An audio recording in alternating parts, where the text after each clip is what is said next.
to another episode of Gossip Finance, where I am your host, Alacius Inger. And I'm Duncan Sandlin. How's everybody doing today? How's it going, Lacey? Good? Excellent. I'm excited to jump into some of the news today. Okay, good stuff. We're gonna dive right in with some of the election stuff. Trump right now is leading in the polls, so let's see how that's going for him. All right. Former President Donald Trump is taking aim at fellow GOP presidential candidate Governor Ron DeSantis. Hang on a second, guys. Sorry. All right, there we go. In a series of clips posted to his Truth Social account over the weekend, Trump called DeSantis disloyal while criticizing the governor over Florida's housing and insurance crisis. This comes as only 6 GOP candidates running so far have met the Republican National Committee's polling and fundraising threshold to participate. Yes, you notice Mike Pence didn't make it. Poor Mike Pence. They tried to hang him and he didn't even make the debate. Jeez, poor guy. But also, I mean, it would be super interesting to watch him in a debate essentially against Trump, whom he was working with. Seriously, I would watch that with popcorn all day long. He'd just sit there and talk about how great Trump is. He's such a wuss. Debate next month. That's according to Politico's Yeah. tracking. For more on this, CBS News political director Finn Gomez joins me now from Washington. Finn, good to see you. Hi, Jerika. Good morning. Good morning. Well, so Trump continues to dominate over the other GOP candidates. New Fox Business polling has the former president way ahead in both Iowa and South Carolina. Why are the other candidates having such a hard time catching up to Trump, especially given they're spending so much time and, of course, money campaigning?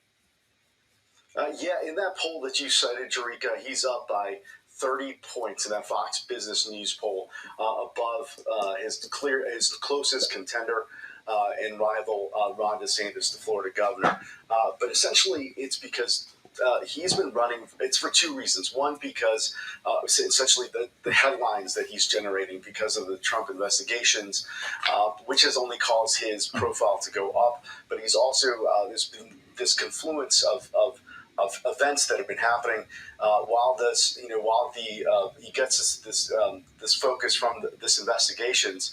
You've also seen his support go up from the base because more the majority. Yeah, which is kind of funny because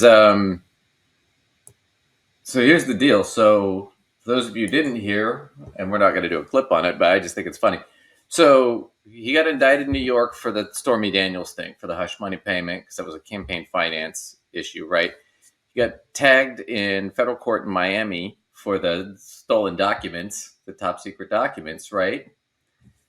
Now, they've got, on that case, they just sent another indictment, a superseding indictment, adding 4 new charges to whatever the previous 30 whatever were. And those 4 new charges, he had one of his guys, I guess was the maintenance guy, try and delete the tape of him handling the documents. So now it's an obstruction of justice on top of the fact. So not that it matters, because if he gets indicted on any of the 30 counts, he's looking at life. He's going to die in prison kind of thing, right? Or house arrest or whatever it is they decide to do. But the thing about it is the obstruction, if you're an attorney, is great because it shows not only did they know they were doing it, that after we subpoenaed them for evidence, they tried to destroy it because they knew what they were doing was wrong. So it shows intent. So he's really screwed. So there's that. They still are waiting, or pretty soon they're going to indict him on the January 6th stuff for potentially sedition, inciting a crowd, all that stuff, right? Trying to overturn an election, which are the bigger charges. Because, I mean, we're talking closer to treason. Because he did try to overthrow the government. I mean, it was a lame attempt, but they did cause a lot of damage. So there's that, and they still haven't indicted him yet in Georgia. They were going to probably do it either this month or next month, August or September of this year, 2023, for him calling and trying to interfere with the election in Georgia. And they have that whole thing on tape, all those phone calls. So, I mean, it's just, I don't know that he'll ever see jail. He'll probably just spend his whole life in and out of court for the rest of his life, having all of his criminal charges read to him until he just dies. He'll probably just die on the stand.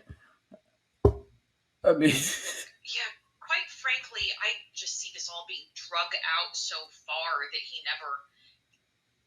it never wraps up. You know what I mean? I feel like this could just literally get drug out forever. Well, and right now his attorneys are basically, what he's trying to do is he's hoping he can drag all this out past the election next year, because his hope is he wins the election, right, and then he could just, all this will go away, right, because he'll be president and he can just sort of wave a wand. Well, and the truth of the matter is, I hate to say it, but he wouldn't be wrong. Like, no, he goes not necessarily. The election and everything. I don't know. I don't have a lot of faith in the fact that if he were president, anybody would go after him. Yeah, I mean, it's unprecedented territory. I mean, we'll see how it all plays out. But yeah, it's all craziness right now. And the thing about it is, he could be in prison next year and still win the primary, and if Biden would be running against Trump, and Trump could be in jail. And he'll still get he'll still get a majority of the Republican vote. That's so crazy to think of. I mean, I don't disagree with you, but jeez. Yeah, I don't think for that guy in jail. Yeah, well, his supporters are never going to leave him, but it just shows you how kind of crazy the base is. But yeah, it's just crazy stuff. But right now he's leading. It looks like it's going to be him and Biden again. I mean, what planet are we on that if I have to root for a Republican, I'm like, come on, DeSantis, take down Trump? Like, what is happening that, I'm having thoughts like this? No, they're all horrible. They are all horrible. It's just like, gosh, another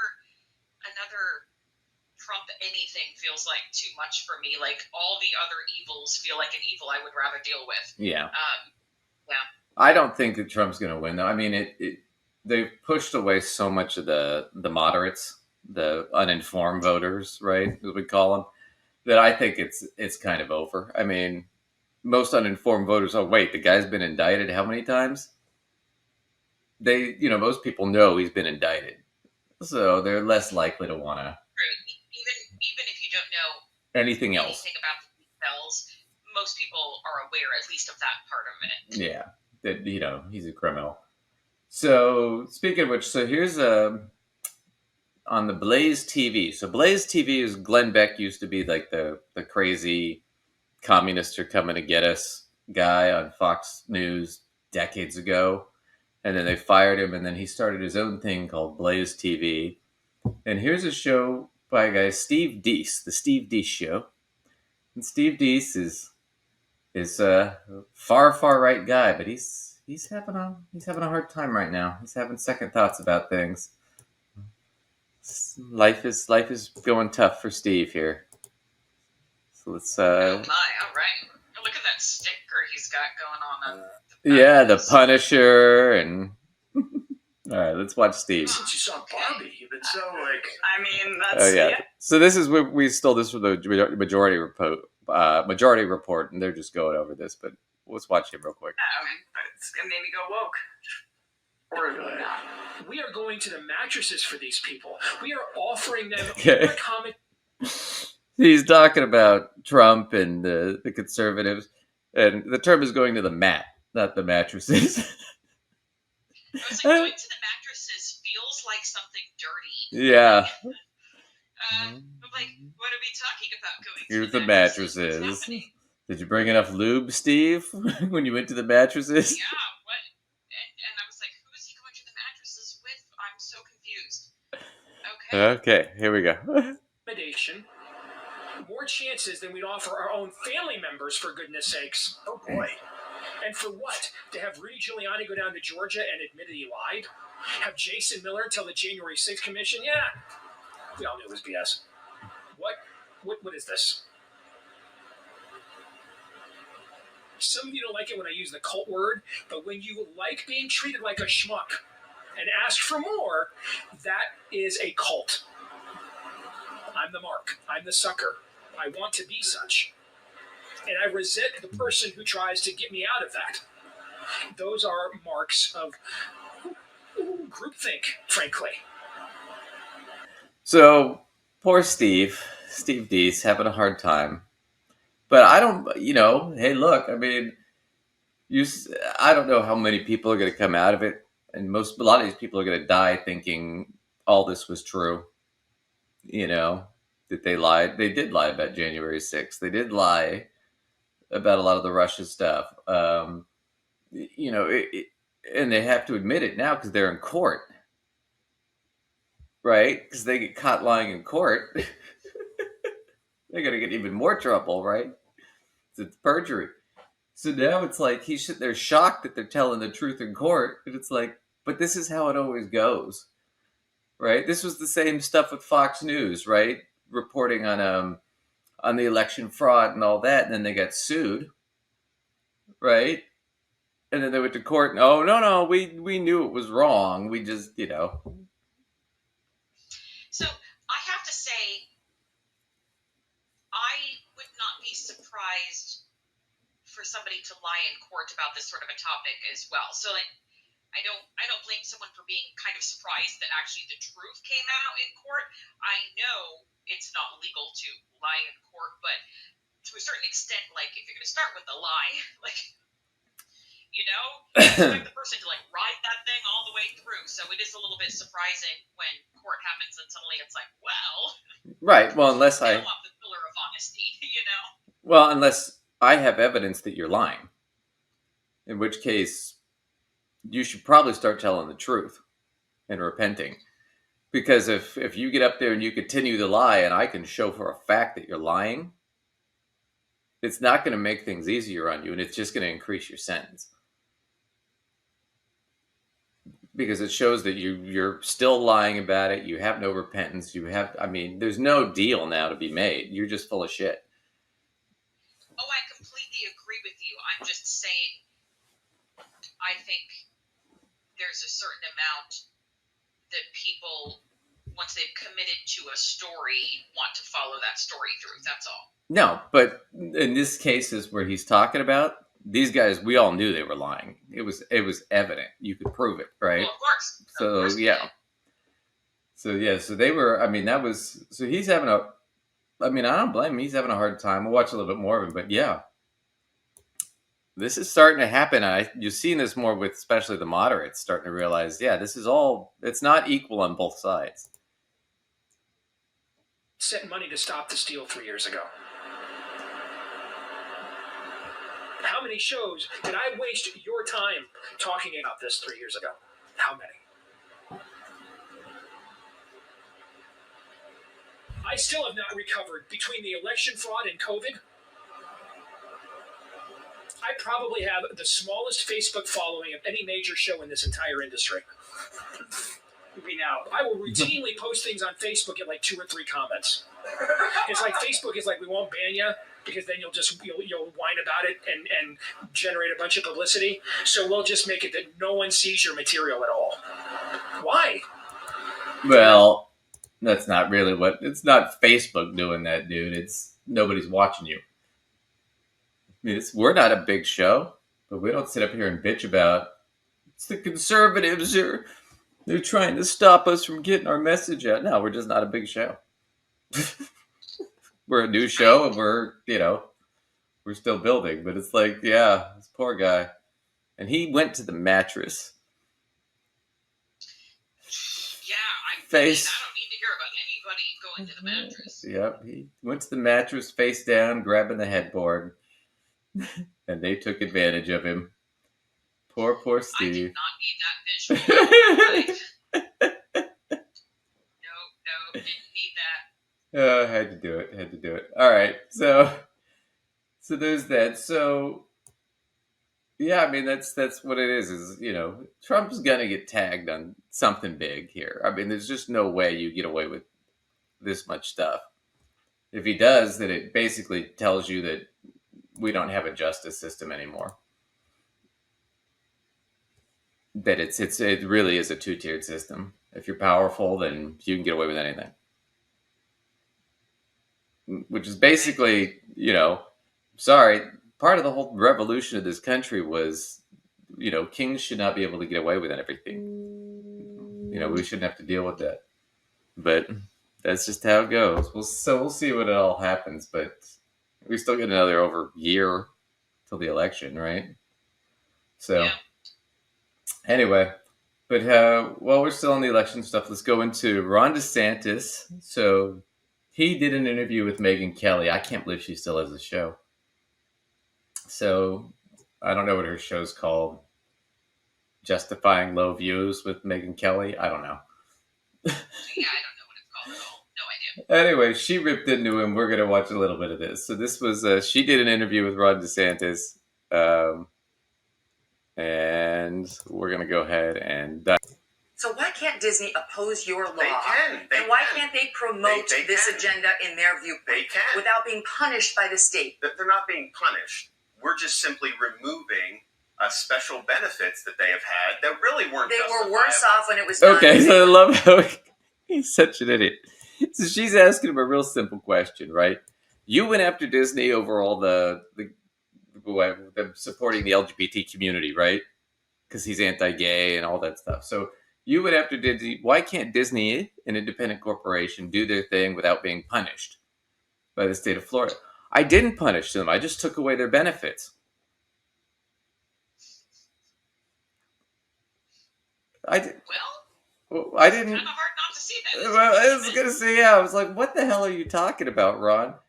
I mean, potato, you can call it anything you want, but you're sort of not really answering the question by trying to attack the words of the question. Right. I didn't punish my children. I just took away their toys. Right, I just took away all their privileges, but it wasn't a punishment. I just did it because I just decided those privileges were unnecessary. Yeah, he says he's just... On top of the guy's just... He has no personality. Just watch him. He's got nothing.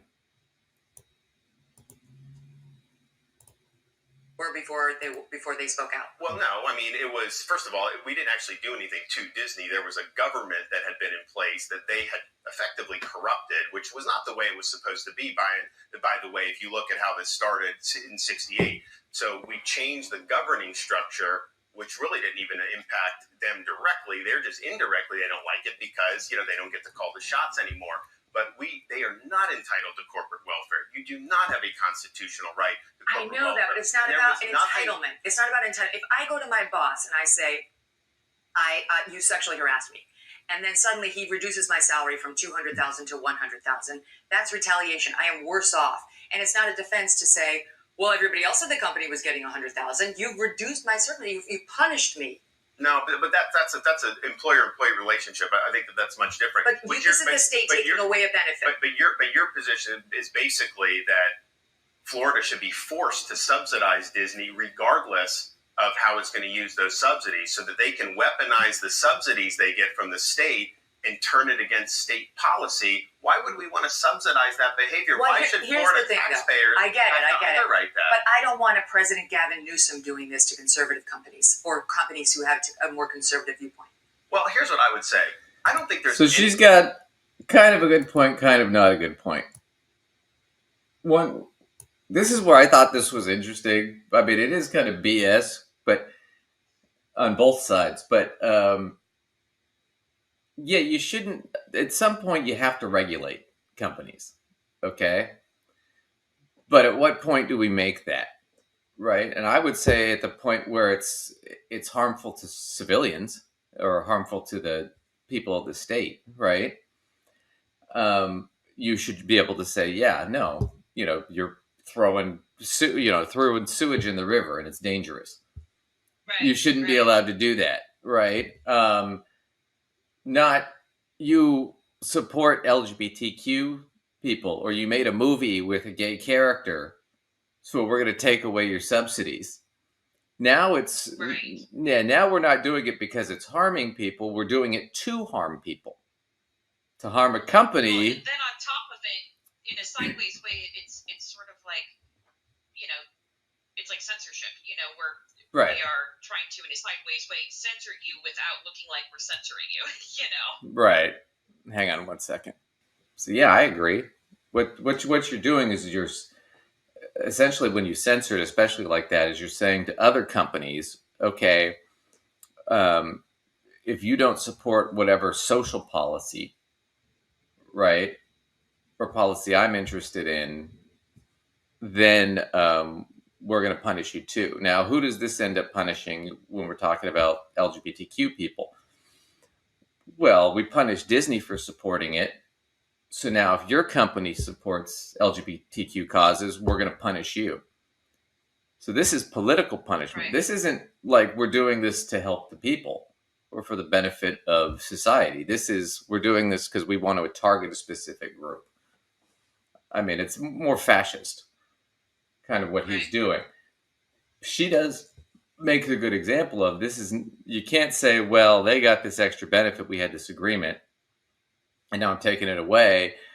But that's not a punishment. She makes the good point of, well, so I get sexually harassed and then punished for that, even though now I'm getting paid the same as everybody else.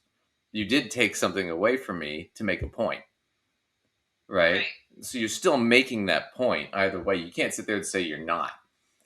And then, of course, she's like, well, I don't want, like a Democratic president coming up and saying, well, we're going to punish conservative companies for that. I'm like, well, I don't disagree either. If you want to say you're a Christian company, I don't think the government should be able to sit there and go, well, we're going to punish you for being a Christian company, or we're a Jewish company or a Muslim company. There shouldn't be that kind of issue. But what I do think is, to the point where you're a company and what you're doing is harmful to people, and that can be shown, which is why we go to court over these issues all the time, then yeah, there should be a regulation.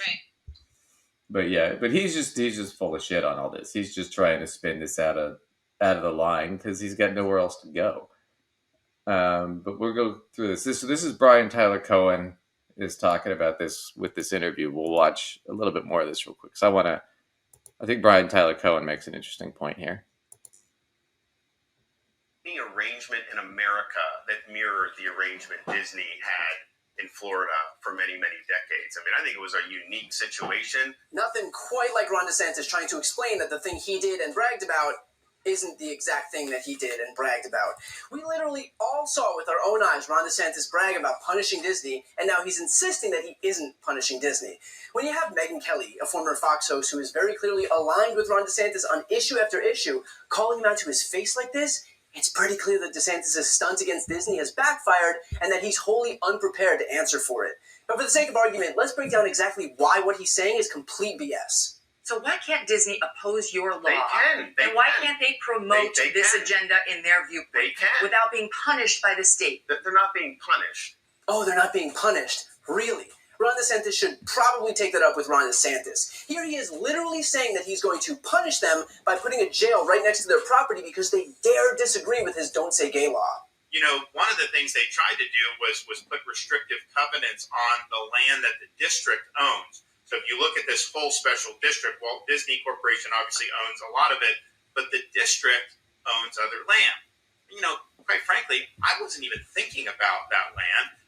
This was not something that was really important one way or another. We just wanted them to live under the same rules, pay the debt, pay the taxes, all that stuff. Oh, but come to think of it, now people are like, well, what should we do with this land? And so, you know, it's like, okay, people have said, you know, maybe have maybe create a state park, maybe try to do more amusement parks. Someone even said, like, maybe you need another state prison. Who knows? I mean, I just think that the possibilities are endless, and so that is now going to be analyzed to see what would make the most sense. And so it is. I mean, that's just, it's all. I passed the Don't Say Gay bill. Disney says we disagree with it, right? I then start punishing them. Right now, I'm threatening to build a prison by them to lower their property value. right? And what is Disney World doing? They're looking at maybe we should start moving more of our stuff to California or Colorado. Right. And let's just forget Florida. And right now, that's probably not a bad idea since the NAACP has a travel warning in Florida because they're not friendly to Black people or Hispanic people, right? LGBTQ people have been warned not to go to Florida because the laws are not in their favor. And migrants, immigrants especially, are fleeing the state. And the state is now tanking financially. And they can't get people to work the farms. They can't get people to work the construction. I mean, he's basically, in a few years, driven the entire state of Florida into the ground with this social war nonsense, with this anti-woke bullshit. You know, and he's just a soulless kind of guy, and he can't figure out why he's getting tagged in the polls. I mean, yeah, Florida's really going downhill. Like, I know that he's got his perspective and his viewpoint, but the things that he's doing is literally he's setting up the economy of Florida for huge issues. Tourism is a really big deal for the state of Florida. And if you have Disney moving, a bunch of their stuff in other places, that's not going to be good for tourism. Not that I'm all about us, trying to do things just to appease one particular company. Like, we sure. can't necessarily be letting that happen. But at the same time, like, you're literally setting up a situation where you're almost encouraging them to take their business elsewhere, which maybe is not really the best interest of the state. Well, right. And the other issue on that with is, look, when you make a deal, whether you're a state government or a federal government or a corporation or even an individual, right? When you make a deal and then you renege on the deal, you go back on it like he's doing, what does that tell everybody else? So if I wanted to start business in Florida, right, and I needed some sort of deal with the state for a tax benefit or to get some land or something like that, right?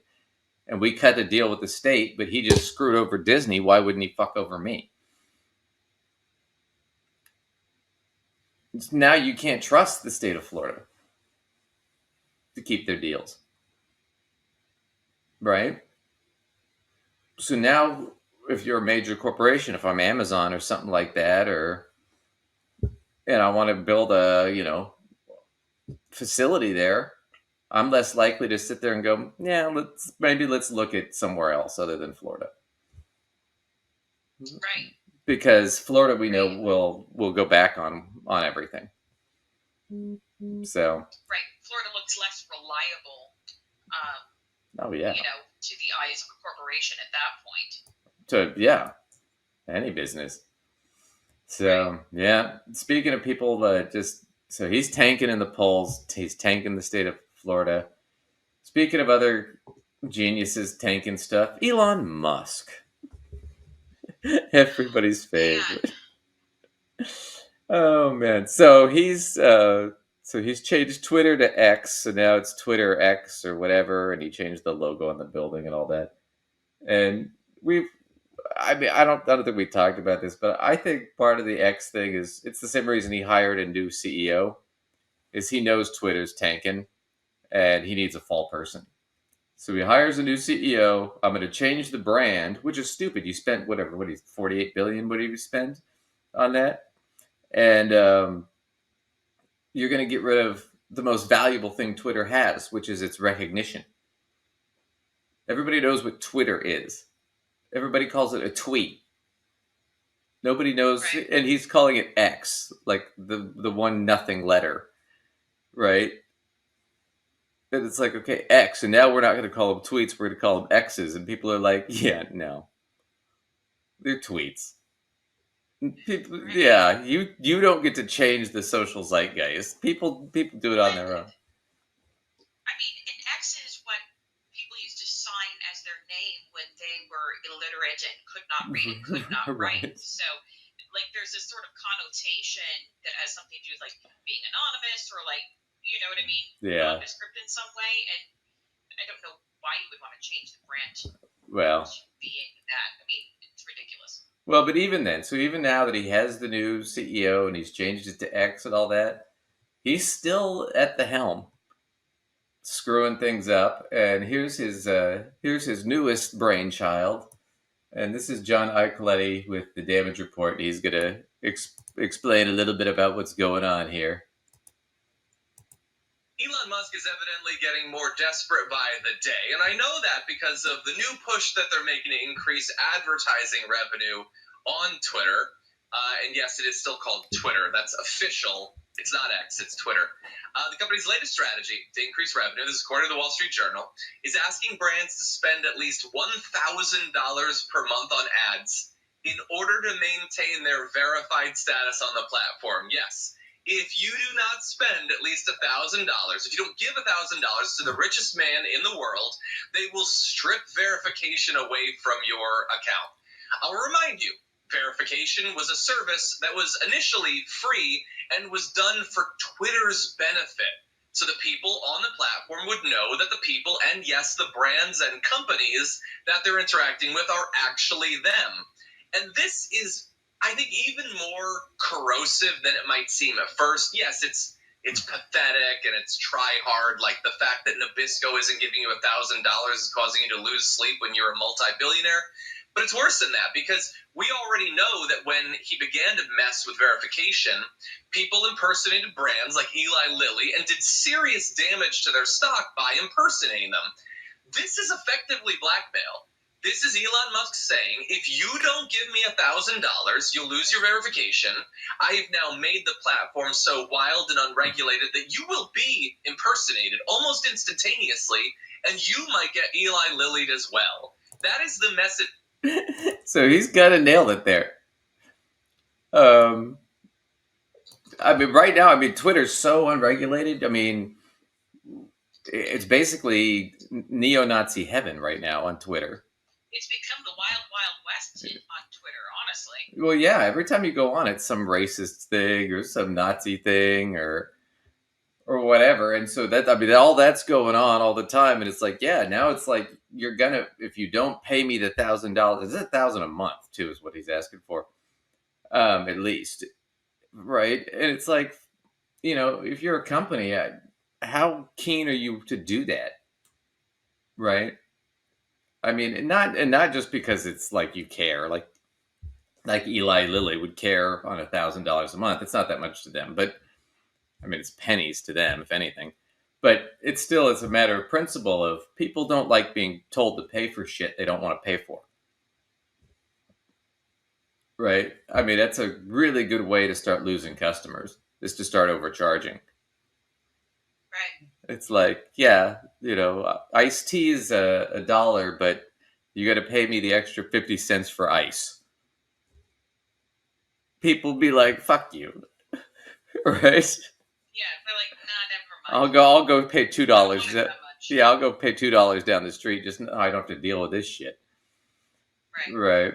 So, God, but yeah, he's tanking Twitter, man. I don't go on that much.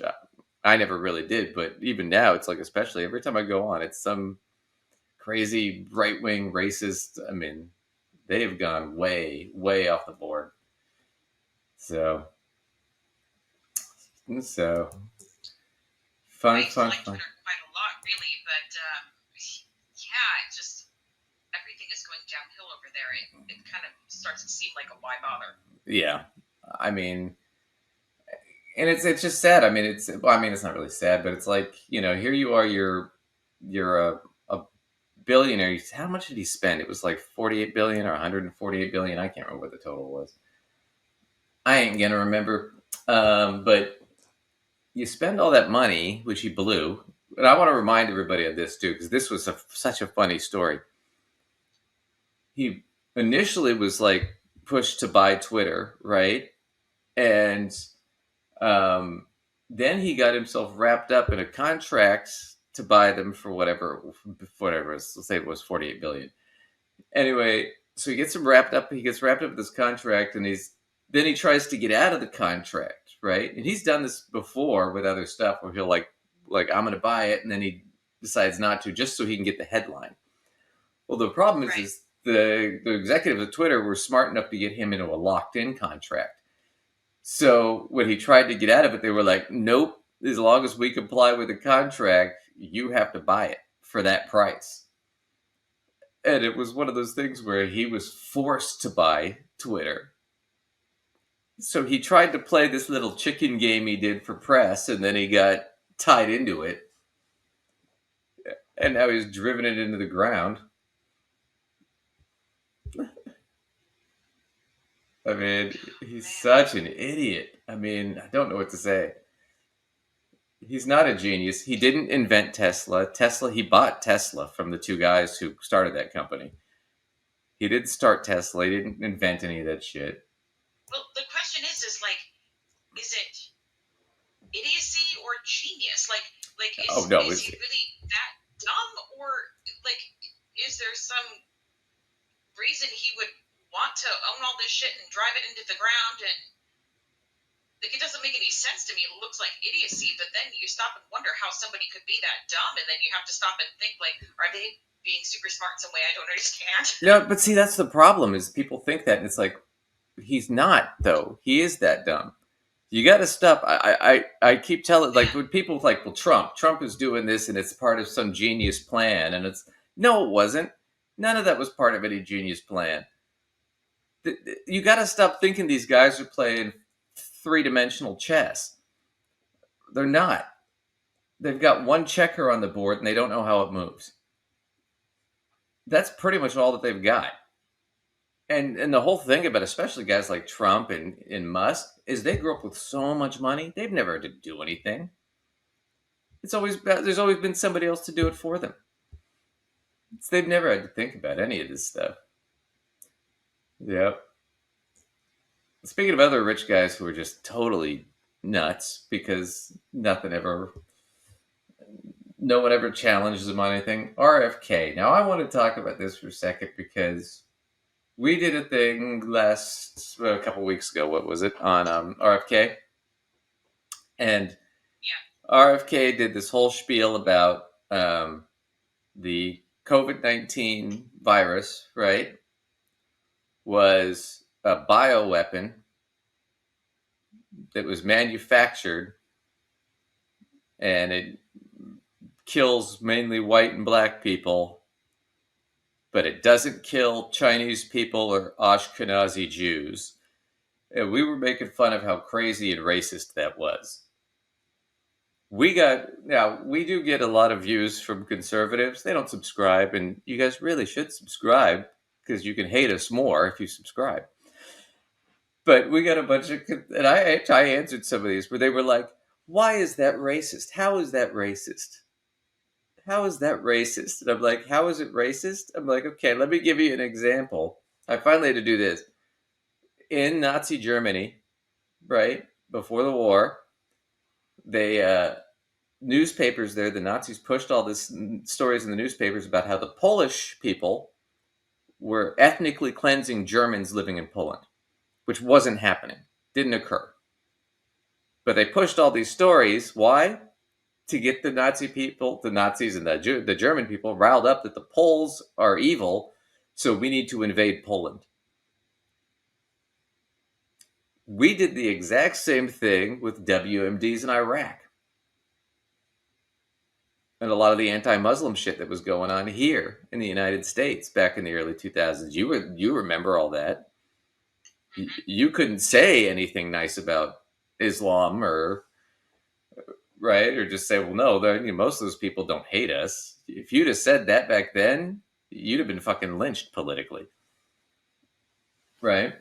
So that's how it is. So that's what he's saying. He's saying the Chinese have a bioweapon and they're working with the Jews. So they're a threat to us. So yeah, it is racist. It's racist propaganda to try and spin us up against the Chinese. Now, the thing about it is, the coronavirus is not a bioweapon. It's a virus. right? It wasn't created in a lab to the best of our knowledge. The best of our knowledge, it formed on its own, probably in wet markets, and probably due to a lot of it due to climate change. Right. So there's all that. But anyway, we're gonna watch some more RFK because everybody didn't believe us, but he is freaking gone. So here's him. He did a town hall on Sean Hannity. Now RFK Jr. is running on the Democratic ticket against Biden. Right? He's not going to get it. He's not going anywhere. But he's been on Fox News and conservative media a ton. And he's not been on any sort of liberal media. Hardly at all. Other than, people like us making fun of him. So this is him and his Hannity Town Hall. This is David Pakman. Sorry, this is the David Pakman Show. Hang on, let me pause for a second. Come on. All right, so this is the David Pakman Show. David's going to kind of get into this. We'll watch some of the clips from this. In general. In fact, Robert F. Kennedy Jr. has been interviewed more on Fox News than the other Republican challengers to Donald Trump. And it's because he serves a number of different purposes, including to appear to generate the feeling that there is more discontent with Biden from within the Democratic Party than there actually is. There is discontent with Joe Biden from within the Democratic Party, but it is not nearly as significant as Fox News would want you to believe by virtue of propping up Robert F. Kennedy Jr. Number of other interesting reasons we've previously discussed why RFK Jr. is interesting to many in right-wing media. Well, Fox News propagandist Sean Hannity gave Kennedy an hour town hall last night, and it is really worth watching because it is a combination of backpedaling, lying, and distorting to such a degree that it almost makes Sean Hannity seem like the voice of reason. When Hannity seems like the sober voice of reason, you know things are getting a little weird. Here is Bobby Kennedy Jr. attempting to backtrack from when he said Jews and Asians don't get COVID as badly as whites and blacks, and that it was a targeted and but. What he has kind of backed up and backpedaled to is saying, I never meant to suggest it was designed that way. It just is that way. Of course, we looked at the clip. And of course, we watched the clip before, and he's talked about it, but we watched the clip before. No, he said it was a bioweapon that was designed. He didn't say, oh, no, it just happens that it was that way. And then we could talk a little bit more about this because it's just craziness with this whole guy. I'm surprised he's still around. We know that that's exactly what he was suggesting, but here is Bobby Kennedy Jr. last night on Fox saying, no, that's never what I meant to suggest. This is and I was describing a 2021 study that was funded by NIH, that was performed by a half a dozen lead scientists, the three lead scientists from Cleveland Clinic. Okay, now, on this, remember, you all know. I mean, it's all bullshit, so we'll watch through this. That this is BS, because we talked about it. The study he referenced the next day to try to get out of trouble, if you actually read the study, it says that these differences are so minute that they are not only not statistically significant, but they don't suggest anyone should do anything different in terms of assessing their risk tolerance based on genetic makeup. It's in that study. So even this is already BS, but let's continue. And I want to clarify this too. When he's talking about this study and stuff, he's already lying. But this was also one of the guys that was against the vaccine or against people taking the vaccine. And he's been anti-vax for the last, 20, 30 years. And he's told tons of lies about it. And that study showed that the docking site for on the furin cleave of the COVID virus was particularly compatible with certain races. And it doesn't mean that those races disproportionately died, but chiefly with people of African descent, right? Next of Caucasians, least of all people from Finland. Now, I want to clarify this because this is important. Why is it that black people per capita died the most of COVID? Right? Predominantly because what country had the highest death rate? The United States. Who per capita is one of the poorest groups in this country? The poorest group? Black people. Who were the last to get the vaccines? Who were the last to, who were the ones who still had to go to work during COVID? Right. Who are the ones that didn't get as many benefits? I mean, Trump dropped the ball on COVID, but yeah, it did. You always see this. Whenever we have any sort of disaster or economic problem, who gets hurt first? Poor people. And black people per capita are poorer because of, 4 centuries of slavery, a couple centuries of segregation. I mean, we've been through this whole thing before. So the idea that it's like, okay, yeah, more people died. It's like, oh, great, Bobby, that's fucking genius. But you're missing the reason why. The reason why isn't because it was designed. Go ahead.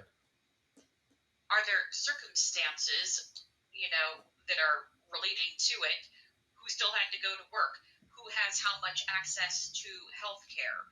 Who was able to, get the vaccine first and or last? Mm-hmm. Who had access to health care if and when they got COVID, right? Those are all huge factors in it that he seems to be just happy to ignore. Right. And he's talking about whites after that, but what type of whites? Lower income. The ones who had to go work. Right. Now, why aren't we mentioning Hispanics so much in this? And the reason is because a lot of Hispanics in this country are immigrants, and a lot of them didn't report it because they're afraid of getting deported. And we had that whole deal at the border where we locked down the border during COVID. So, I mean, this is all just horseshit to spin. I mean, we'll watch a little bit more of this. And people and certain Germanic races. Oh boy. Jesus. And ethnic Chinese were also the least or less. This is a mess. Acceptable and Ashkenazi Jews. All right. There's no suggestion ever that somebody designed it to be that way. That it was designed to preserve certain races. It was not suggesting that. Right. Now, that's actually exactly what he suggested. He then backpedaled and said that's not what I meant to do, but that is exactly what he suggested. And that explanation,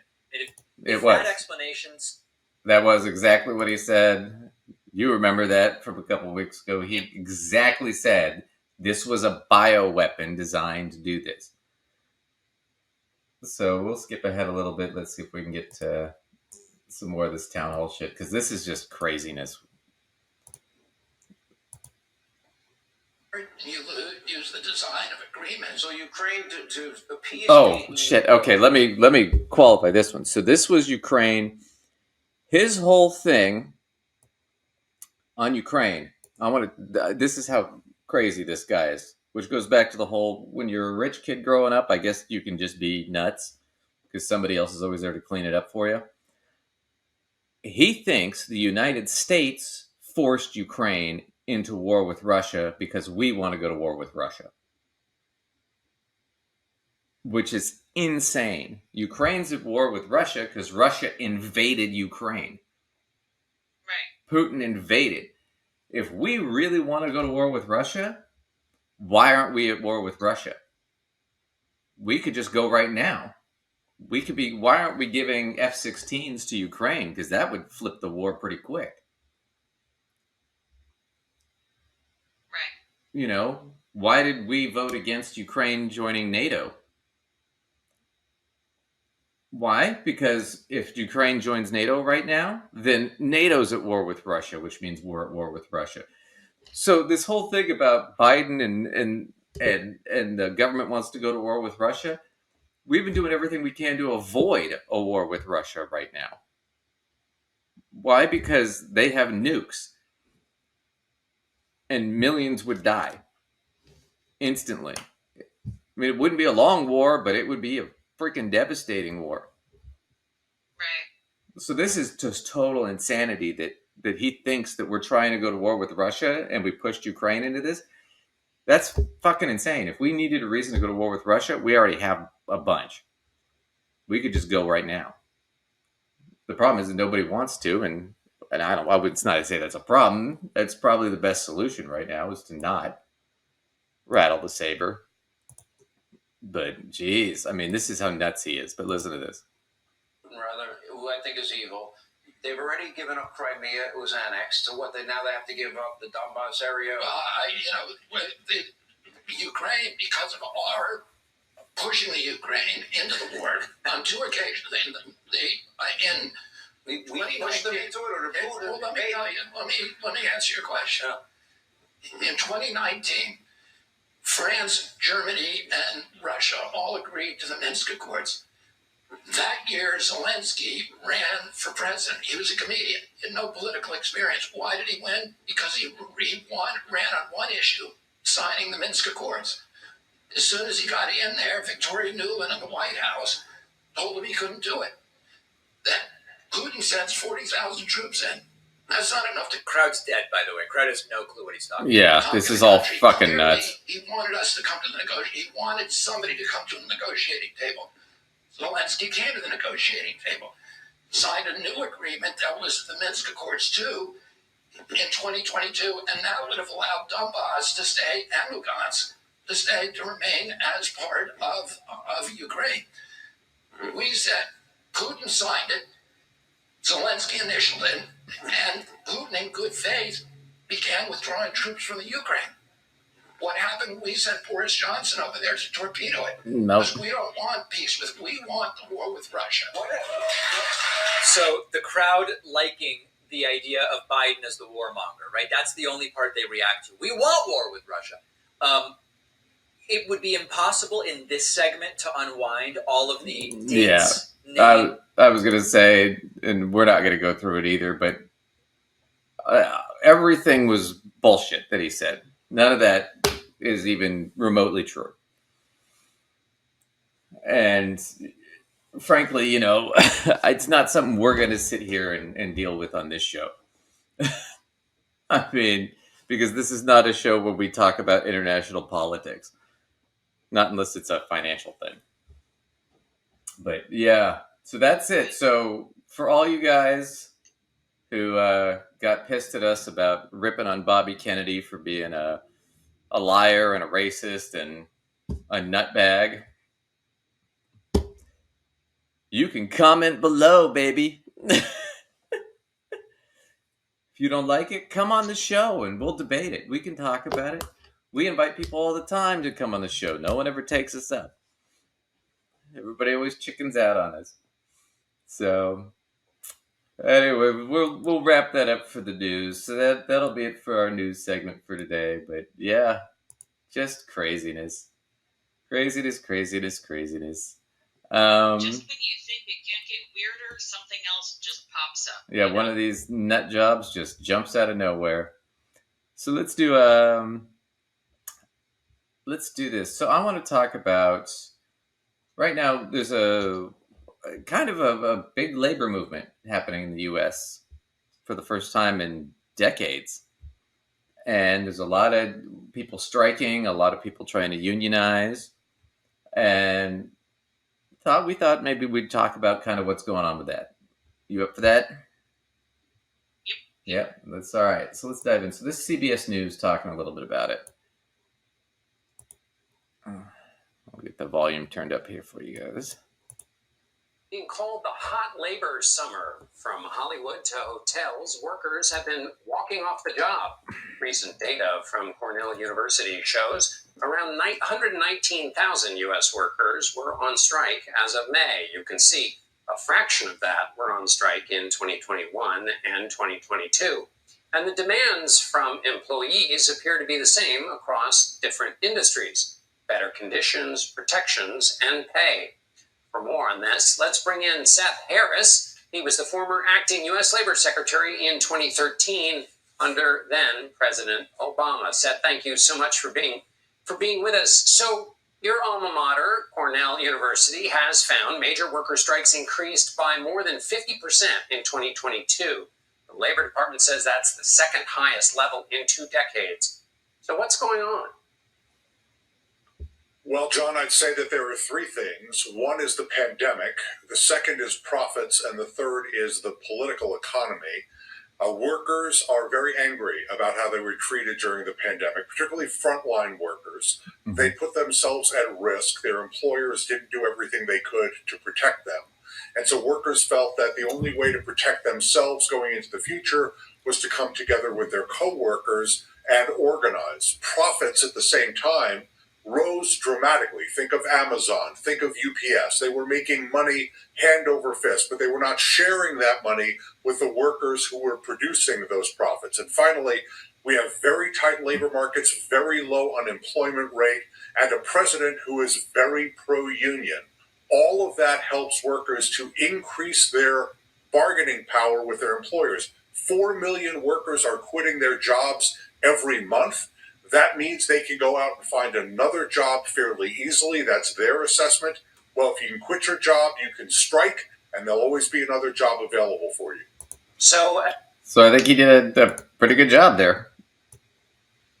But that's the point, is for the longest time, labor has had almost no power. When the employers set the prices, they set the profits, they set the hours, they set the contracts, and now it's like, screw that. We've been getting screwed forever. But now it got really bad under COVID, and now people are just like, forget it. There's a big enough job market. We don't need this. Yeah, honestly, why settle for whatever crap your crappy job is going to be giving you if you can, just go out and find another job that maybe has slightly better conditions, honestly. Right. So no, absolutely. Well, and on top of that fact, it's time for people to start asking for more. We need to have better benefits. We need to have better pay. Better vacation time. Not to mention, let's talk about kind of the big elephant in the room. Maybe you should talk about this a little bit. Is like maternity leave and stuff like that. We're one of the worst countries in the world for maternity leave. Right. I mean, there are Scandinavian countries that, allow people to get themselves, signed out of work for like 2 years, and it's perfectly acceptable. Mm-hmm. And here, teachers that I work with, barely want to take a month when they're actually entitled to more. It's right. Got so bad. Even the amount that we are entitled to, workers are actually afraid to take it. Right. I mean, there's just a lot of huge issues that we're just not dealing with, right? And then we've noticed this. We talked about this before. Child labor is on the rise in a lot of the red states. And that's going to be a huge issue. But it's like there's a reason we had child labor laws in the first place, is because people unionized and fought back against that, right? But yeah, it's been tough for that, and we're going to talk about this a little bit. Let's talk about wages, and here's a clip, because this is what's really driving this overall, right? Is that profits have gone up, income inequality's gone up, wealth inequality's gone up. Corporations are making a ton of money, the wealthy are making a ton of money, and the rest of us are at the same level for the last pretty much 40 years. Right. I mean, honestly, if you're working a day, you make less money than your parents made doing the same job. Yeah, that is not encouraging. No. You make definitely less money than your grandparents made doing the same job. And they were less educated than you and less productive. I was going to say, let's add on top of it the other economic factors. Okay, so you're making less than what your parents were making, and you are being required to have a higher level of education in order to do the same job for essentially the same or less money. Less money, yeah. And that education is requiring you to have a debt load that your parents and, essentially the previous generations did not have to have. Never had to have. Had to have. Nope. You got to work twice as hard for half as much. It's kind of what it's come down to. Oh, hang on. Let's do this. That's why the middle class is feeling squeezed. The first reason is stagnated income. Between 1970 and 2018, the middle class share of aggregate income fell by 19% in the US. In comparison, the share of aggregate income for upper income households saw a rise of 19%. Another study by the Brookings Institute found that income in the middle class has grown half as fast compared to both the bottom 20% and the top 20% of income tiers once taxes and transfers were taken into account. If I stay at a company for a while, my income becomes stagnant. It increases by a couple thousand. I generally have to job hop to have increases in my income, which goes back to that last guy's point, which is you have time now because there's more jobs. 4 million people can quit. You can quit and job hop, right? You have now the ability to unionize and do all that. So there's really no incentive to stay with a company anymore. Honestly, her point is really, really valid. Companies, spend so much money training new employees. It seems it would be in their better interest to just give appropriate increases to the ones they have, rather than spending so many resources training new people. Right. But they don't do so, and so it becomes much more lucrative to bounce to another position. I remember before I started in education, when I was working in the banking industry, I was loyal to my company. I stayed there for approximately 5 years, when the truth is I would have done better to have quit and got the exact same job somewhere else. Mm-hmm. Even not even looking for a more elevated position, just doing literally the same position, because they would hire new people at higher wages that they were paying me with my increases. So I would have made more money to not be loyal to them, jump off that ship, and do the exact same job for another company. Another 6 months later, quit that job and do the exact same job for another company. Right. They got to stop and look at that. All of that time and money and energy and resources and training somebody to do that job over and over again. Well, but could just be funneled back into the same employees. Right, but the thought process is the pay is so low, it doesn't really affect me that much, right? Right. When the question then becomes, well, what is the, like you said, what is, like, if we're thinking about it from a financial CFO perspective, right? I'm sitting there thinking about it, okay, what's the cost of turnover versus giving people raises? Right. And if you've got a short-sighted view of things, then you're sitting there, well, I'd rather just pay him $15 an hour or $10 an hour and just deal with the turnover. Right, as opposed to a longer sort of view, which might be, well, maybe it's worth it to pay him $20 or $25 an hour, so I don't have to deal with this every 3 months, 6 months, year, right? Right. But companies don't think like that because they're always thinking immediate profit margin, and that's the problem. They're not thinking long term always. So we'll go to this. So it's a little bit more on the wage stagnation, but that's what's really driving this whole thing, is that wages suck. And like this whole thing, $15 an hour, if we'd have kept pace with inflation, minimum wage right now would be about $24, $25 an hour. But we haven't. Right now, minimum wage is $7.25 an hour. So we're fighting for $10 less than we should be getting. That's how screwed the system is. Just to give you a sense. Oh, hang on. Put mute off.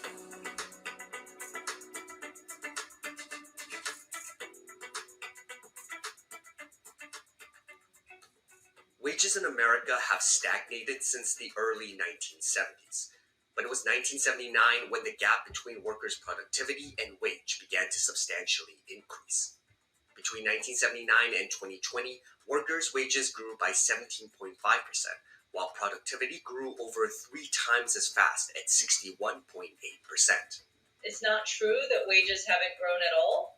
They have, but they haven't grown as quickly as they had in the past. Since the 80s, the economy's changed a lot. We've gone really from an industrial era to a tech era. When you have these big changes to the economy, sometimes the gains are not equally felt, but it really has an impact on everyone's lifestyle and everyone's wages. Wage stagnation is worse for lower and middle income earners. The bottom 90% of American workers... I want to look at this for a second. Look at this. The top 1% since the 80s, right? They've increased almost 200%. Their wage, just annual wage. The bottom 90%, right? Everybody else, that's you, me, everybody else, most of us. Less than what, 30%? Around 30%? Think about that. You're getting a smaller and smaller cut of the pie. And you're 3 times more productive. So you have 3 times more work to do, and then let's stop and look at the other side of your personal economy. Your rent payments haven't stayed the same, right? Like, nope. They haven't flatlined. They're going to look at that in a second, but yeah. Increases come in every single year, not to mention all the other things you pay for. Mm-hmm. Those have not flatlined either. So you're supposed to put in 3 times the amount of labor for wages that aren't increasing and then pay out more. Right. And part of that is the labor, you're more productive because technology is moving faster, right? But you have to have the skills to use the technology, which means you have to study longer for a lot of those kinds of jobs. So we're going to get into that here in a sec. But yeah, but I just wanted to pause on that just to see, just so you guys can see that again. It's look at the top 10% have been crushing it over the last 40 years, especially the top 1%. This is where the problem is, right? You have all these wealthy, there's not a lot of them, but the wealthy people are getting wealthier and wealthier and wealthier, and we're getting poorer and poorer and poorer. Yeah. Saw their annual wages increase by 28.2% from less than 30 to 2020, while wages for the top 1% increased by 179.3%. Meanwhile, the top 0.1% saw an astonishing growth of 389.1%. Yeah, so they're ultra Real wealthy. Wages, which means that after we adjust them for inflation, has not risen that much since the late 1970s. We know that, on the other hand, inequality did rise over most of this period. I've been working since the 90s when I came here. That's about 30 years on and off. And there was very little raise for domestic workers in general. Now, after the 2020 with the inflation, I feel like the income stayed the same. People lost some of the jobs, like in my experience, and we have to struggle to find different or secondary job or second part-time job just to maintain the monthly expenses of our daily living. It's very hard. Despite causing severe disruption. Yeah, she's not wrong. And that's where a lot of these strikes are coming from. That's where a lot of these people are getting pissed. I mean, it's devastating when you think about it. Right? I mean, you shouldn't have to have 2 or 3 jobs if one of them is full-time in order to just meet your monthly expenses. Right. That shouldn't be necessary. One full-time job should at least be able to meet your basic needs. And that's not really the case for a lot of people at this point. Not anymore, no. Okay, so now we'll go into this where they talk about cost of living increase, like Lacey was mentioning a minute ago. More so the top 0.1% took in much of the gains from the COVID economy. While incomes stagnate, the cost of living has risen dramatically over the years. To put it into perspective, the average household income in the US saw just a 16% increase over the last 50 years. In comparison, Think about that. That's like amazing to me. Right? 15%. Right? That's nothing. I mean, we can do a quick... Especially over that span of time. Yeah. Let's just do inflation real quick. And we'll do 50 years. God, that's just amazing to me. So inflation... Last time I looked up inflationary charts, 3% was the average. I mean, obviously some years more and less than others, but 3% on average on an annual basis. It's 3.7 is what it is right now, yeah. Right. So 50 years, right? Just inflation, the cost of things in general, right, has risen 615%. Income is only 16. 615 versus 16. 600% increase in cost. 6 times what your grandparents were paying. That's amazing. housing costs increased by 190%, and college tuition shot up by nearly 264% in the same time period. And that's the big one. These two, housing is doubled, right? So it's way more expensive to just live, right? Plus, most of these jobs, and we've discussed this before, over 70% of new jobs being created right now require some sort of college, whether it's community college or trade school or a 4-year degree or a graduate degree, whatever. But your cost of college has gone up and they're saying 264%, but it's like now that when you also figure out not just the cost, that's just the cost, the amount that the government funds and subsidizes has gone way, way down. So in fact, the average person today, and we've discussed this before, that like somebody in 1980, 40 years ago, or 82, 40 years ago, 83, we're paying 10 times more to go to college. Not just because of the cost, because the government doesn't pay for as much anymore. Right. So you're wondering why these people are striking and they're upset. They're broke. But the two biggest payments people tend to have are their housing, be it their rent or mortgage, and their student loan payments. Mm-hmm. You know, those are the two biggest payments they have. And when you look at these numbers, that, you know, those expenses have doubled for housing and more than doubled for education. Yeah. With only wages just barely creeping up, right? Yeah. You know, you can't be surprised that people are ready to do something about it. You know, they're fed up, and you can't blame them for that. Oh yeah, they're pissed, and people are striking. And like the guy said before, when you have enough, like 4 million people quitting their jobs, right? And every a couple months or a year, whatever it was he said, but it's like when people quit and go get a better job, they're going to do that.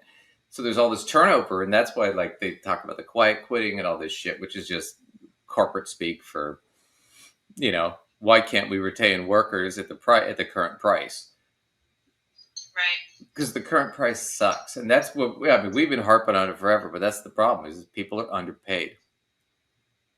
You know, I like to make a joke, and it's only funny because it's so real. I have a dollar amount that is my putting pants on dollar amount.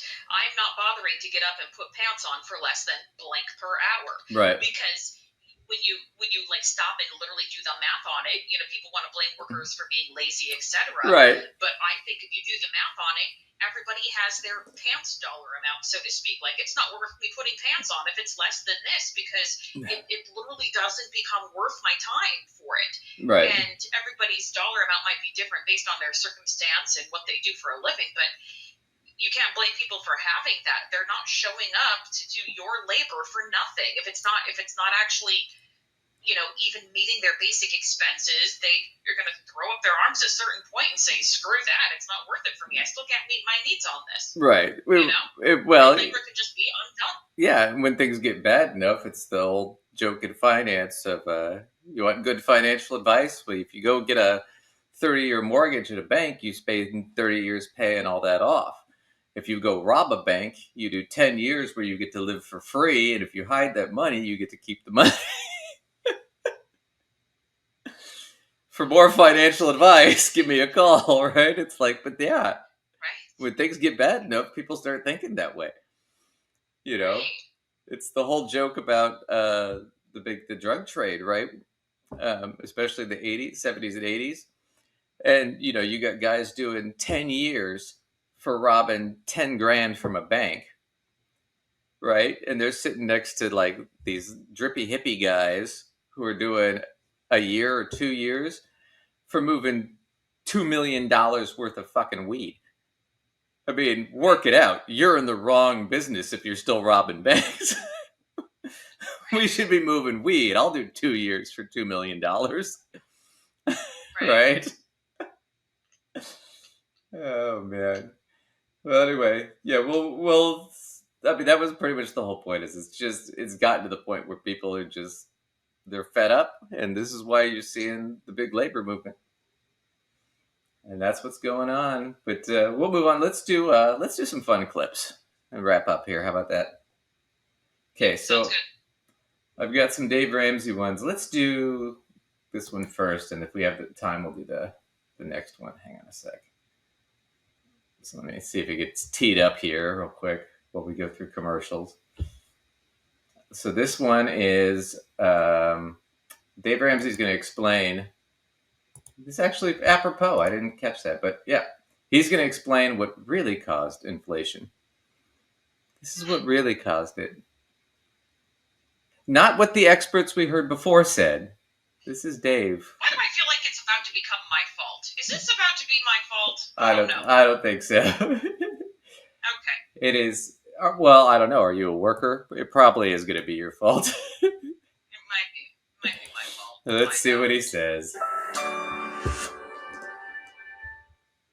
Jared is with us in Coeur d'Alene, Idaho. Hi, Jared. Welcome to the Ramsey Show. I always forget how slow he is. Hang on, everybody. Hi, guys.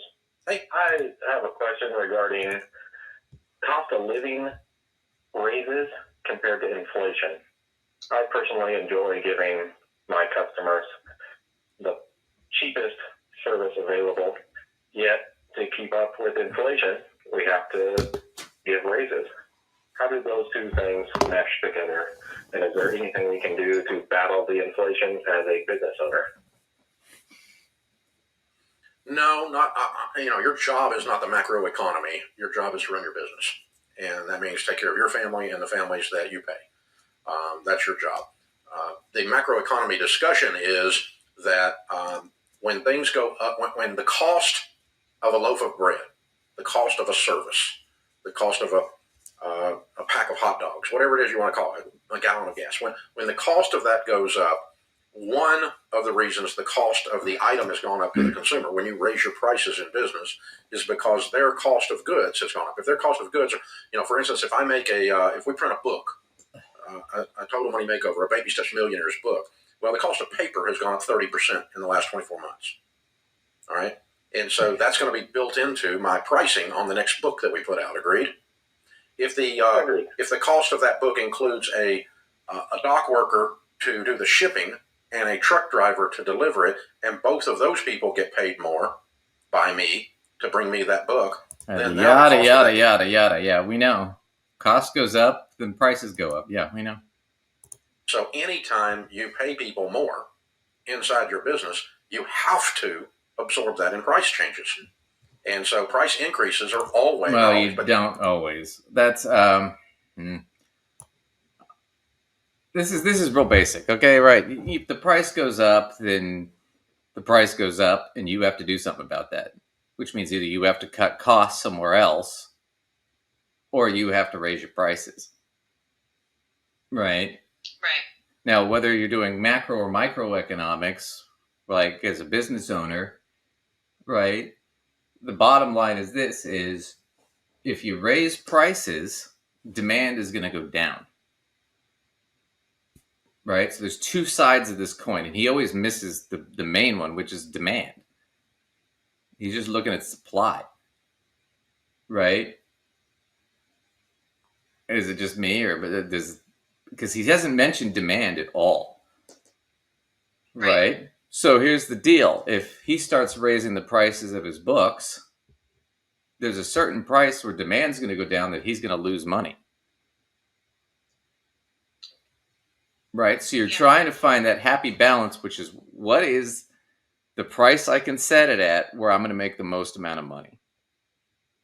And it doesn't always mean selling the most amount of money. If you go above that, then you're going to move less of the product because people will have a threshold. Right. I certainly know that I have thresholds for lots of goods that I buy. I'll buy it at this price, but if it jumps above that, I'm not that interested anymore. I'll do something else. Right. You know? But the thing you have to understand about that is when it comes to these sorts of supply-demand issue is it really comes down to where are you going to, ideally what you're looking for is, as a business person, where am I going to make the most amount of money? Right? And it doesn't, the volume is not always the issue, right? Because for example, let's say we're selling a book, right? And we make $1 a book. That's our profit per book, right? After everything. Okay. Yeah. Well, if I know if we set it at the price at $5, right, for the book, we'll sell 1 million copies, right? That's our projection. Well, then we'll make $1 million because we'll get $1 per book, right? But what if I set the price at $10 million per book and I get one guy to buy it at $10 million? Well, wouldn't that be the price we'd want to set it at? Because I sold 1 million here, but I only made $1 million. But I sold one here for 10 million. Right? But if I set it at 10 million, what are the odds somebody's going to buy it? Very, very small. So I'm trying to find that magic price in between, which is going to do it. And where a lot of business owners screw up, and this is what he's not factoring is, yeah, the price is going up. What are your competitors doing? Because if you set your prices too high, now everybody's going to go somewhere else. Right? Yeah. So this idea that, oh, we can just set the price at whatever, well, he kind of can do that, not so much with his books, because he makes most of his money on his Peace University and, you know, selling other people's information to financial people. You know, so for him, it's not a big deal. But if I'm a restaurant owner or a store owner, I can't sit there and go, okay, well, the price went up 30%, so I'm going to raise my price 30%. Because if the guy next to me sure, goes, because you have to take into account whether or not people will be purchasing it from you, or if your competitor still has it lower. Like, there's kind of some more factors that you have to dig into there before you can just make that choice. Right, because if my competitor sits there and goes, okay, well, Duncan raised it 30%, I'm going to raise it 15% to keep it lower, right? What happened during COVID, though, is with Katie Porter, we'll get into her in a minute, gets into this, is there was so much demand after COVID because everybody was getting out of their houses finally and the economy was getting back up. Demand was through the roof, so companies realized we can inflate the price as much as we want because demand is so high, it doesn't matter what supply is. Mm-hmm. But that's starting to go away, and that's why inflation's coming down, and there's all this pressure. But yeah, he hasn't gotten into any of that stuff yet. We'll see where he goes from here. But you have to do a price increase to stay open, otherwise you're not profitable, to cover your actual cost of goods and cost of labor. Yeah, if you don't have any margin, you're in business. And when the cost of labor goes up due to cost of living raises or any other raises, just a shortage of workers. An example of that is, we told, when America got Fauci'd, we told all of the service industry, all the waiters and the people that make your beds at the hotel and the people in the service world that they weren't essential. And we sent them home, told them they couldn't work. If you're a restaurant worker, you're not allowed to work. And in some places we did that for a month. Other places we did it for a year. When you tell people they're not essential and then you want them to come back, they remember how you pissed on them last time. Oh, well, wait a minute.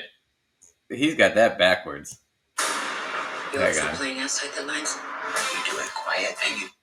Gosh. So they're upset you didn't call them essential and you sent them home. That's what they're upset about? A lot of these places closed and a lot of these people stopped working, not because you didn't call us essential, but because we didn't want to get COVID and die. Right. He's got such a backwards view of that. It's not because you didn't call them essential. It's because they didn't want to get sick. Right? And let's face it, now that we're talking about supply and demand, supply for workers. Okay, there's a virus out there. There's no vaccine for it. There's no cure for it. People are dying left and right. We don't know what the long-term effects are at that point. We have a pretty good idea now. A lot of people who've had COVID, it's going to take 10 years off the end of their life because of heart problems or respiratory problems that they still have from having COVID. Forget all that. So we don't even know any of that yet. But I want you, Lacey, to stay and keep making beds, and you to keep working in the restaurant around other people. Right. Who you can get this virus from. Well, I'm sorry, the risk has gone up, right? Supply of workers who are willing to take that risk has dropped drastically. So now me as the worker, and this is why I think it's so important that we covered the strikes and the unionization. Now me as the worker, I have a bargaining power. The price has now got to go up. If I'm going to put my life at risk, the price has got to go up. You know, if it's going to be fucking amateur hour, the price has got to go up. Right. You know, but that he doesn't factor it from the worker's perspective. It's just the employer's perspective of, well, you didn't call them essential. You should have called them essential. And that they would have stayed. Why? Because workers are stupid. I mean, I don't know where he's going with that. I mean, did you have... No. I'm kind of surprised by the simplistic view he's taken on this, actually. It's a very conservative view. There's no real thought process to it. Other than some people have to work and some people deserve to make the Now you might be looking at $25 because there's a shortage of workers in those industries still to this day, post-COVID. And so, the economic implications of COVID are still shaking out. You create a labor disruption and a labor price change. And we've seen it in other areas of labor as well. Our cost of what we pay someone to work here at Ramsey has changed in some of the areas pretty dramatically. And we do comp studies to see where they're charging. So then that means that if I'm going to be profitable, I have to raise a price somewhere. Yeah. And so that person that buys that pays more, and that's called inflation. Yeah, you don't have to feel guilty about it. It's just part of it. But I mean, what he's pointing out, and I think it's good for people to hear out there, is when you're walking around with a little picket in your hand and you're saying, I demand $15, I demand $22 where I was making $10 to work at McDonald's, then the cost of McDonald's goes up to cover your idea of you being worth more. Then you don't get to bitch about paying more for stuff. Well, see there it was. That's all I wanted. So that's what it is. So in his mind, and this is historically true. When wages go up, costs go up. That does happen, right? Right. But the thing about it is that what happened recently? Because you got to remember one of the many golden rules of finance is history is not necessarily repeated. what historically happened is not necessarily what's going to happen in the future. Right? So let's look at this, because this is what actually happened, and this is going to be Katie Porter, and she's going to be talking about this. She did this back in Congress a while ago, but here, let me get this teed up. Give me 1 second here. So with her, we're going to take a look at the reason we have experienced inflation most recently. Right. Yeah, so she actually does this. She did this in Congress. So let's. This is we stole this from the Majority Report, and they're going to talk about it a little bit too. But I just want to mostly just get this clip from her. All right, here we go. I got it.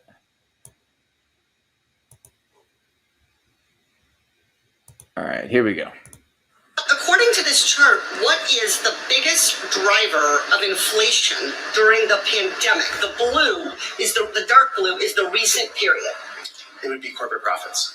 And what is that percentage? It is 54%, and that number does stay that level of high if you update that number to more recent numbers as well. So over half of the increased prices people are paying are coming from increases in corporate profits. Yes, the unit price index is reflected in corporate profits as opposed to other costs. And how does that compare to historically to other periods of inflation or over other periods of economic time? It is reflected there, and in other analysis, it is significantly higher in this recovery, 11.5%. And what is it today? 53%. So I want to make sure everyone in America understands this chart. What is a unit labor cost? The cost of the wages and associated work costs. So we could just wages. What is a non-labor input cost? A variety of things, including maintenance and investments. Okay, so I have to buy the stuff to make the widget. I have to have a factory. I have to get the lights out. I have to hire someone to make the widget. That's this stuff. And this is what I add on top. So there it was. So once again, Dave is wrong. Yeah, historically, yeah, unit labor cost is the thing that drives up the most. But you have to remember, she's looking at it from, God, what years was she looking at? 2019 to, when did she start? Let me look. Let's go back and look at this real quick. When did she start on that chart? Right. Hang on, let's see if we can get what year. It is reflected there, and in other analysis, it is significantly higher in this recovery. Let's see if we can. 2079 to 2019. Say it again. 1979 to 2019, and then the dark blue on that chart is 2020 to 2021. So what ended up happening this is where his whole thing got fucked up, is he's not factoring in demand at all. Right. And he's not factoring in the worker perspective at all. The demand was so high, and the companies realized that. They realized it didn't matter what the supply was, we can jack up the price as much as we want. And people will pay it. And that's what drove inflation up so high during the last, 3 years. That's why you're paying so much. Not because they were paying workers more, not because their costs went up, but because they realized you would pay more for the same fucking thing.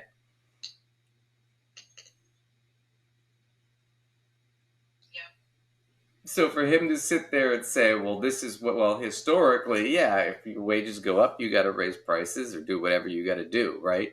Cut costs somewhere else. But the bottom line is that's what the difference is this is turned into where it's flipped. Where now the companies get to decide what cost should be, what price should be. Right. As opposed to where a normal economic curve would sit there and go, well, wait a minute, no, it's actually going to be what the consumer in demand is. So if he's sitting there like, oh, you're bitching about I'm not getting paid enough to work at McDonald's. Well, had it been that way, sort of that more correct economic way, yeah, you'd be paying more at McDonald's, but the average person would be making a lot more. So it wouldn't, they wouldn't see this huge gap like we talked about earlier, where wages have stagnated and only gone up 16%, or that household income's only gone up 16%. It would be the price of my meal cost more, but I'm also making more, so it's fine. Like, it wouldn't. Right. You got to factor it in, right? Right, sure. Right. There's that, like we said, annual household income, 50 years has only gone up 16%. Well, how much has a hamburger gone up in the last 50 years? 500-600%? Easily. So you're making less to pay more. Right. So he's got it all flip-flop backwards, where it's like, well, but then, if you have to pay them more, it's not fair. It's not fair that we should have to pay workers enough that they can eat or survive.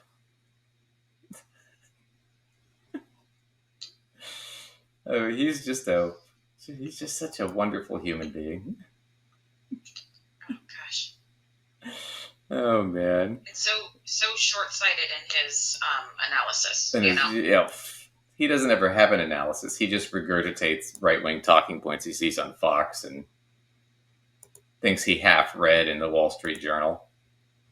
I mean, that's all he's got. But I got one more, and we'll wrap up and close. This one I absolutely want to do because this one's called Dave, My Finance Professor Says You're an Absolute Idiot. Okay, let's hear that. As an adjunct finance professor, I'm dying to see what his answer is to this. So I honestly know for a fact that you picked that literally based on title. Yeah. Okay. Yeah. All right. His answer, I bet you his answer is, I make more money than you, so I'm better. I mean, that might be true. Yeah. Well, that's all he's got. Mikey is with us. Get us out of this, Mikey. He's in Indiana. How can we help? Hello. How are you? Good. How are you? Pretty good. I'm a junior at Indiana State. I'm majoring in business, social and mind entrepreneurship. Cool. Good for you. I want to start my own business. I'm having a hard time understanding this kid. Let's see. I'm taking a finance class right now that we're learning real estate and how to manage money. But I'm struggling with what my professor is teaching us because it goes against the three principles that I believe in and learned in financial peace class in high school. Like, for example, some of the things that he says is that we should use credit cards for everything. Sure. So you get money back and can't rent a car or hotel or buy airline tickets with a debit card or cash. Yeah. He also said you need a good credit score in order to buy a house. And if you ask him about Dave Ramsey, he'll tell you Dave Ramsey's an absolute idiot. Oh, yeah. Did the professor say that? Yeah, that's fine. And then he said we should take our equity in our house to buy new cars. He also said that payday lenders and credit cards are if you need to pay for something. Okay, wait. So, gosh, wow. This kid is definitely not an A student. Right. Some of that stuff he just spouted there sounds a little off. Well, it's not, though, if you're running a business. Okay, if I'm running a business, it makes more sense to do it on credit than it does. I mean, like a person, like an individual person, like you get a 20% credit card, I'm going to sit there and go, yeah, pay it off every month, right? If you're going to do that. Or if you're somebody who's not real responsible, you don't feel comfortable with it, I'm going to say maybe you just don't get the credit card. Or you get the credit card and you put it in a safety deposit box where you can't get to it. So you have plenty of time to think about it, kind of thing. I mean, that's the sort of stuff. But if I'm running a business, right, I can bankrupt the business. And it doesn't affect my personal credit necessarily. Right? Now, if I'm talking about personal credit, then yeah, I'm going to say you should have some sort of credit going, some sort of credit card or loan or something that you're paying off every month. Right, to build credit, because that's going to lower your interest payments on future loans. So like a home loan or a car loan, right? Because you're going to establish a credit score, which I know they're against. But, the idea is that in the future, then you don't have to pay as much. But the idea is that you pay that shit off every month, so you're not paying interest.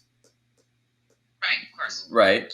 So that all makes sense. I don't know about the payday stuff and all this other junk he's talking about. But here's the thing I wanted to put. The professor didn't say anything about Dave Ramsey. And that's why I thought this was interesting, because I could tell you right now, if a kid asked me in class, well, why Dave Ramsey? I'm going to sit there and go, well, I disagree with Dave Ramsey. Frankly, he's not a lot of what he suggests is recommended academically, and nobody quotes him academically. So he's not really. Dave Ramsey just said, I bet if you ask about Dave Ramsey, he's going to say that he's an idiot. The kid responded, oh, yeah. Well, I don't know that the professor said that, though. I'm sure that we paused before we got to what the kid said. Yeah, well, the kid's talking now, so we'll get into that here real quick. Hold on just a second. Okay, here's the thing. Mikey, stop. He's a finance professor. Okay? He doesn't have any money. Getting a degree in entrepreneurship. One of the things is you have to think critically and how to avoid these situations. Okay? So, what do you think the odds are that you're going to change anything he believes or teaches? I would say close to zero. Wouldn't you think, Ken? Yes, guaranteed. Yeah. I don't think there's anything that you can do or say, or I can do or say, that are going to change this guy's misguided, bad teaching, and bad advice. He's going to continue to do it. Okay? Do you believe that to be true, Mikey? He's going to continue to do it no matter what we do. Agreed? Oh, man. Okay, so now you got to decide. Okay. God. So that's what it is. I'm rich, so I know what I'm talking about. Listen to me. Yeah, you called it. God, he's got nothing. Here's the deal, too, kids, just so you understand how this. Finance professors make good money teaching, right? But you know where they make most of their money? They get hired by corporations to do projects, reports. They publish. They get speaking fees. Finance professors make a lot of money doing other stuff. They have other businesses that they own. Most colleges do not hire a finance professor who's never worked in the field. Right? This is not like we're teaching philosophy.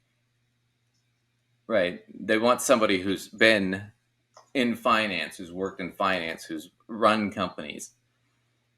Right. Most sections of business within universities are hiring various industry professionals to be professors and teach those classes. Right. Because it's not really worth their time and energy to be hiring a bunch of people that don't have industry experience. Right. So your finance professor is not broke. They're nowhere near broke. They're probably doing really, really well. Okay, so that's just, I'm just letting you know. It's just, it really also depends on what college you go into, but, so that's just bullshit right there, where that's just him being bitter.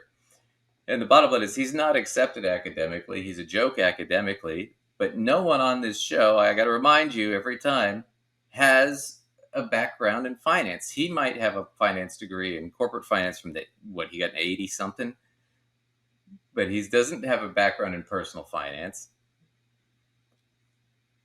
So I don't know what he's talking about. And so his whole thing is this is just nonsense. But this is just him being bitter at this point. Your professor doesn't know anything. It's bad teaching. Really?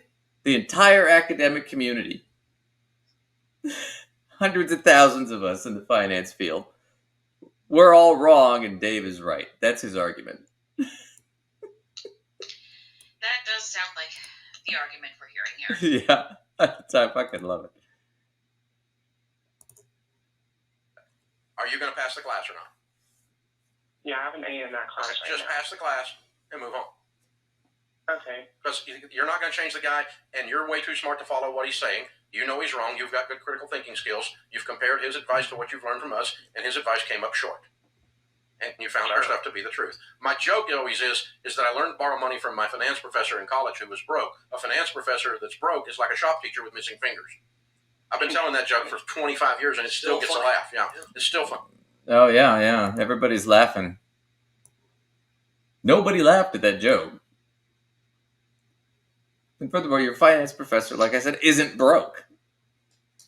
Not to mention, they're not going to tell you their personal financial situation anyway. Like he's drawing on a set of assumptions that don't necessarily make sense. He's assuming that they're broke, but A, they're probably not, and B, no professor's going to sit there and give you their bank statement. So well, you need to scrap the idea of whether you think they've got money or not. No, but just to give you an example, like my three main finance professors, one of them had an annual contract with ConocoPhillips where he did research projects for them, which I'm sure he got a god awful fee for, something ridiculous. Sure. Yeah. Another. Right, even if you don't know what it is, you can assume it was pretty good. Right. Another one was on the council for the Brazilian airline companies, and he helped with their airports. And he had to go do that every year. We had to go to Rio and sit through conferences for 2 weeks. And I'm sure he got paid a ton of money for that. Right. And I had a third professor who had a hedge fund where you had to have a minimum of $2 million to even invest in it. But he ran a local hedge fund and made it, and all these guys drove ridiculous cars and, always looked, like $1 million. So, yeah, but they're all broke, apparently. Right. That's why they own property in, 3 countries. And it's like, I mean, yeah. People are like, why would you want to become a finance professor? There's no money in it.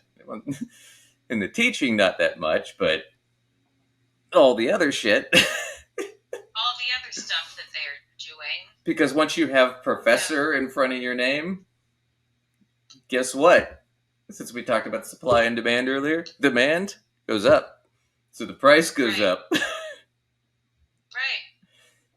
When you're financial guru Dave Ramsey and it's self-appointed, nobody's hiring Dave to help them with their company or their business. Nobody's offering him $1 million.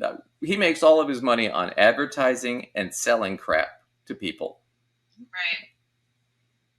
But I tell you about this, because we followed him, right? So I get these all the time on Facebook anymore, and maybe next time if I could find one, I'll bring it up.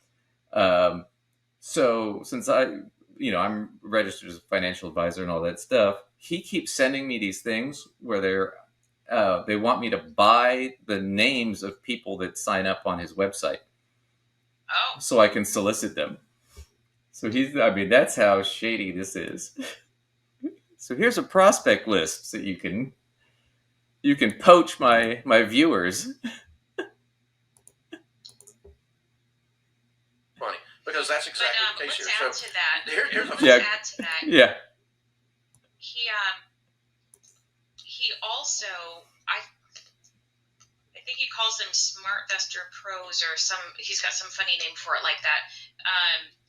That he has certain financial advisors that sort of pass the Ramsey test, so to speak. Mm-hmm. So not only does he want to sell you that list, he wants to get you to jump through these whatever hoops to make sure that you double back and give his advice. Right. So you pay thousands. So that everything gets referred back to him as well. So you pay thousands of dollars for all this shit. It's like his Peace University. Exactly. Those guys don't make much money, and he gets to collect the lion's share of that. So he gets all these. To mention, he doesn't pay anybody to run them. He gets volunteers to run them, so that his coaching program is not staffed. He is not paying to staff it. He's getting it volunteer staffed and collecting people's installments on it. Right. Yeah, that's not a financial plan. That's a cult. Everybody, just FYI, in case you didn't know. You're in a cult. If you're not getting paid and somebody else is, you're in a cult. Funny one, Mikey. Get this. So my daughter, Denise Ramsey, at the time, she was not married at the time, was taking a personal finance class in college. And the guy not only did everything that you're talking about, but he always spent 5 to 10 minutes every class trashing Dave Ramsey, not realizing his daughter was sitting in the room. Oh, wow. And she called me and she's upset and she's angry because she wants to defend me. And I said, darling, just pass the class. But at the end of the class, make sure you introduce yourself. And she said when she introduced herself at the end of the class, she got an A because she answered his questions the way he wanted them answered. It didn't change her opinion. She's never borrowed a dime.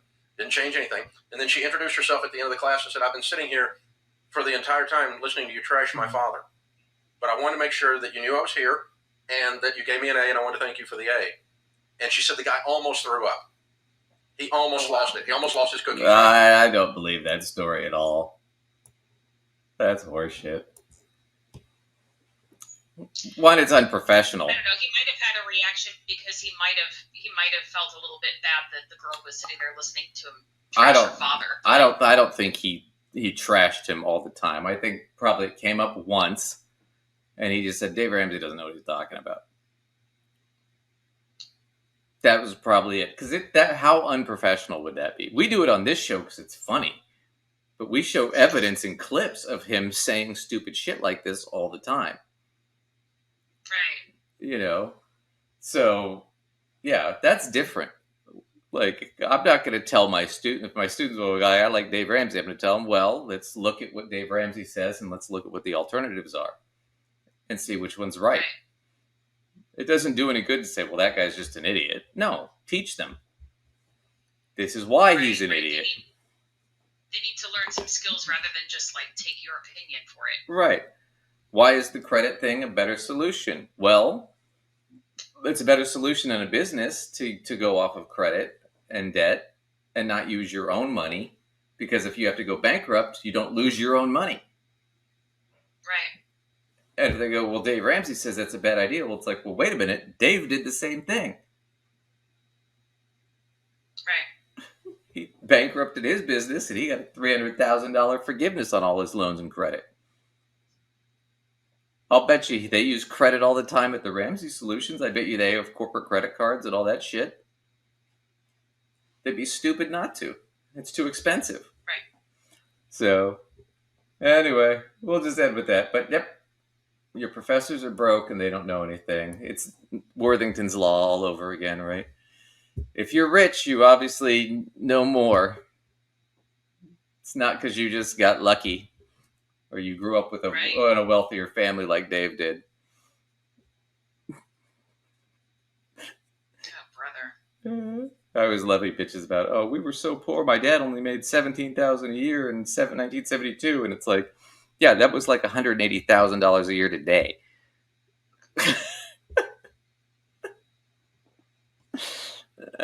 Jesus, your dad was making almost $200,000 a year. Oh yeah, you were poor. Yeah.